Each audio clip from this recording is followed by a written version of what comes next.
এইটারে ছবি করিয়া এরপর বড় করতে হবে, বড় করিয়ে দেখতে যে ষষ্ঠ সরকার ষষ্ঠ ভাইল সরকার বিদ্যালয় কোন ব্যক্তি এদের মধ্যে আছে এই সমস্ত ভাই। হ্যাঁ, এই যে শুধু এইগুলো আর কোথাও নেই চামড়াটা শক্ত হয়ে গেছে, তেমন একটু তেমন একটা না, আগের সেই শক্ত বাজে না। শক্ত হালকা, হুম, হালকা শক্ত, আগের সেই শক্ত বাজে না। মানে এদিকে এদিকে একটু শক্ত। জার্মানটা একটু চললে আর একজন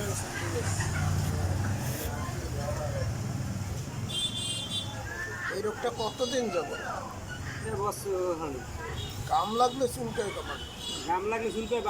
আমি তো সিমেন্ট ব্যানের কাজ করি, সিমেন্ট টিমেন্ট লাগে শুনতে হবে। সিমেন্ট থেকে আপনার দূরে থাকতে হবে। কাজ করি এই আনতে এটা সিমেন্টে বেশি এই রোগটা ছড়ায় বেশি। এই রোগটা সিমেন্টের বড় শক্তি, বুঝলেন? আমার তো নখও পড়ে গেছে, নখের গোড়াও দরকার। এটা সিমেন্টের বড় শক্তি এই রোগটা। ঘাম লাগলে চুলকায় অনেক।